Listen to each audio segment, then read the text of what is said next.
For some, awareness behaves like a ceiling light that won't turn off. Rather than a warm glow that guides you through the dark, it casts a harsh, unyielding glare that illuminates every fracture beneath the surface. When that switch stays on, every moment becomes a data point. You sense tension before it has a name, decoding subtle shifts in tone and pauses in speech, as if reading a hidden script. Psychology calls this metacognition, the mind's habit of observing its own mechanics. Every emotion triggers an immediate autopsy. You catalog the feeling, interrogate its origin, and evaluate whether your reaction is proportional or correct. By the time that emotion has actually finished moving through your body, your brain has dissected it from every angle. This relentless internal surveillance creates a profound distance, leaving you half living and half watching yourself live. This constant analysis doesn't stop in the mind. It extends into your physical body through a process called interoception, the ability to sense internal states like your heartbeat, breath, or shifts in energy. In a hyper-aware nervous system, the volume on those internal senses is turned all the way up. A slight change in heart rate or a shallow breath instantly registers as critical data, and the brain misinterprets these passing sensations as immediate threats. From the inside, none of this feels dramatic. It feels responsible. You believe this extreme, continuous vigilance is a necessary strategy to protect yourself from being caught off guard. This mapping shows the reality of that intention. Your background processing treats every casual interaction like an equation that must be solved, branching one simple input into dozens of possible threats. Attempting to control life through this kind of infinite calculation doesn't actually create safety. It only guarantees a state of chronic exhaustion. To understand why this always-on state exists, we have to look backward.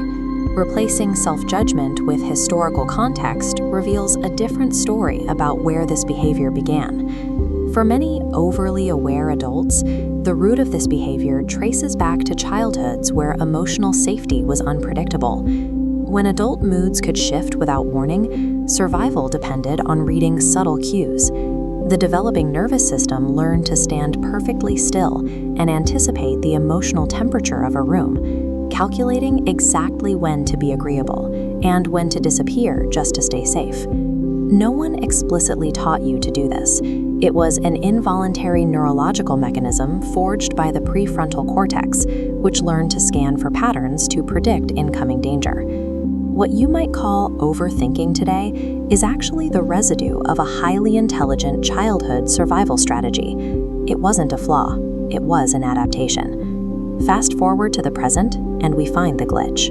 The unsafe environment is long gone, and your relationships might be completely stable, but your nervous system still operates under the assumption of imminent danger.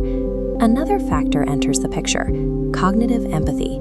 This is the ability to deeply understand another person's inner world without being explicitly told how they feel. A hyper-aware mind misuses this ability. The emotions of others breach the edge of your awareness and move directly into you, forcing you to involuntarily absorb their emotional weight. You become the emotional container for the room, absorbing everyone's tension to maintain stability. Managing this data, your mind runs simulations, mapping out versions of the future before the present even finishes. True connection is impossible when the mind lives 10 steps ahead. You stay focused on the variables to ensure nobody gets hurt, often missing the person standing right in front of you.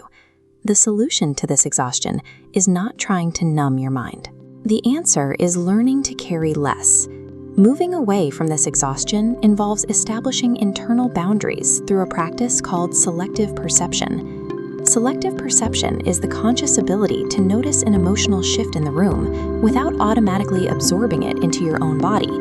It means recognizing that a friend's sudden silence might just mean they are tired or distracted. It is a piece of information, but it isn't a hidden message requiring an immediate intervention from you. When you apply these internal boundaries, emotional perception stops being an urgent assignment. It becomes manageable clarity. There is a physical uncurling that happens when the nervous system finally learns that noticing a change doesn't equal imminent danger. You experience the relief of letting an emotion pass through your body. You no longer need to interrogate it or solve it to be safe. The mind's harsh spotlight softens into a warm glow. You retain your intelligence and empathy, but you discard the exhausting need for absolute control. Releasing the need to predict every outcome allows you to step out of the control room and finally participate in your own life.